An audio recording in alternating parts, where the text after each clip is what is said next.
Okay, this is a review slash thing that I had to write for English class about Volume 1 of the Sandman comic book, Sandman Volume 1, Preludes and Nocturnes.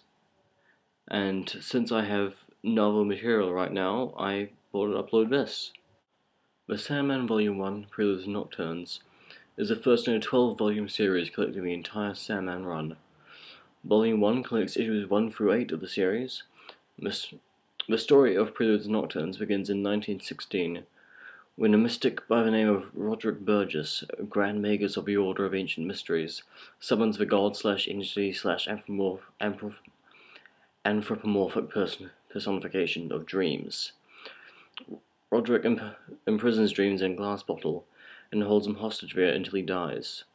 After Roderick's death, his son Alex takes over the running of the Order. After more than 70 years imprisoned in the glass box, Dream escapes and punishes Alex for his transgressions. Dream then goes on a quest to retrieve the symbols of power: a helmet, a bag of sand, and a ruby made of dreams, which were taken from him when he was captured. He finds a bag of sand in England, in the possession of a man named John Constantine. Secondly, he descends into Hell to retrieve a helmet from a demon named Chronozon. Chronozon challenges Dream to a duel and loses. Dream gets his helmet back, but in the process of doing this, he greatly annoys Lucifer, the Lord of Hell, and Lucifer vows that he will get revenge. With his helmet and sand back, Dream is ready to face Dr. D, a recent escapee of Arkham Asylum. D is already hard at work sending the entire world mad, using the Dream Ruby, which he has altered to better suit his needs. He's just finished making a diner full of people kill themselves and each other when Dream walks in. The two of them fight, and Dream wins. The ruby is destroyed, and he reabsorbs the power that he placed in it. He escorts D back to Arkham, and D apologizes. In the last issue of the book, Dream doesn't know what to do with his life. He is sitting in a park feeding pigeons and being sad, when his sister Death walks up to him. They talk for a while, and she makes him feel better about, life and stuff. He realizes that he needs to get on with his life. One of the main themes in this book is revenge. There are many instances of people taking revenge on one another. The first, and possibly most important, takes place 10,000 years before the book starts, when Dream falls in love with a mortal woman. Although this woman loves him back, she knows that mortals are not supposed to be of gods. When she has refused his advances several times, Dream says to her, "Once more I shall offer you my love. Once more, and that is all. If you refuse me a third time, I will condemn your soul to eternal pain." This shows us that Dream is very proud and very petty. He is easily insulted and will not hesitate to retaliate. The next main act of vengeance takes place after Dream has escaped from captivity. He goes into the dreams of Alex Burgess, the man who has been holding him hostage for the last 30 years. He confronts Alex in his dreams and punishes him for his transgressions. "So your punishment, then. I will grant you a gift to reward you for your years of hospitality. I give you this eternal waking." Alex is forced to be forever waking up from horrible nightmares, only to realize that he is still asleep and in a nightmare. When Dream defeats Chronozon, the demon from the previous segment, he makes a fool of Lucifer.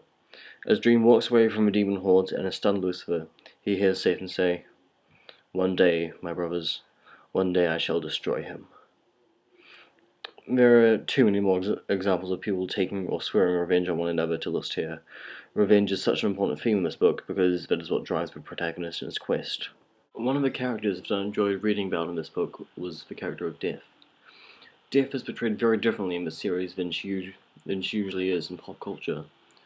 In the Sandman series, Death is one of the Endless, a race of whom only 7 ever have or will exist. Each of the Endless is an anthropomorphism of an aspect of a human's very being. Their names/jobs are Destiny, Desire, Delirium, who was once called Delight, Death, Dream, and Despair. There is also a 7th brother who is never mentioned by name, but one can assume that it starts with the letter D. Death is usually portrayed as a man or skeleton of a man, wearing a robe and carrying a scythe, who kills those whose child is scum and escorts them to heaven or hell or whatever the fuck it is that you believe in. Neil Gaiman described his portrayal of Death as a perky goth chick. Another difference from the usual character of Death is the fact that the Grim Reaper is usually shown to be responsible for the deaths in the first place. So we're gonna give him a scythe and just.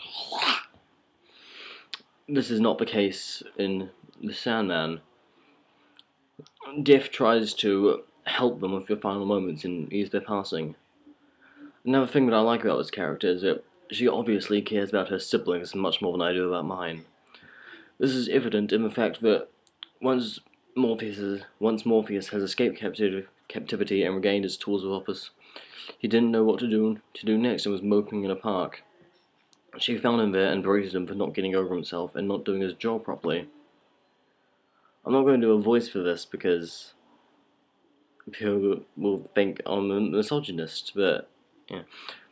You are utterly the stupidest, most self-centered, appallingest excuse for an anthropomorphic personification on this or any other plane. An infantile, adolescent, pathetic specimen. Feeling all sorry for yourself because your little game is over, and you haven't got the balls to go and find a new one? I realize that may not sound very nice, but in the context of a book, it's extremely helpful to Morpheus. Jane spends the last issue of the book walking with Death while she finishes up her job for the day. I think that the reason why I enjoy this character so much is that she is one of the most surprising, funniest, fleshed out, and well-written characters in all of fiction. In only 20 pages, and maybe 2 pages of dialogue, we find out so much about the character, including how she feels about her job, her friends, her family, how she is perceived by humans, and how she wants humans to see her. She's just, so nice that I find it hard to see why people fear Death so much. The Sandman is one of the most groundbreaking and enduring comics of the last 30 years. This is because of its mixture of important themes and ideas explored by the author, such as revenge, the main theme of this story arc. Gaiman also uses the story about hell to get across some very important ideas about sin and religion and atonement, and what would, if such a place existed, make people go to hell. Another reason for the series' longevity is her brilliant and fucking exciting characters, such as Death and Lucifer, who are usually shown as evil or callous by other lesser authors, but under Gaiman they're transformed into sympathetic and three-dimensional people. The dynamic artwork can showcase anything from the beauty of a dreamscape to the infinite horror of hell is another important factor in its success. Last but not least, the brilliant writing of Neil Gaiman, a man who is described by Stephen King as a treasure house of story. Gaiman is one of the finest writers in the world today and continues to put out quality material. Even 20 years after its initial publication, The Sandman still stands as strong as ever.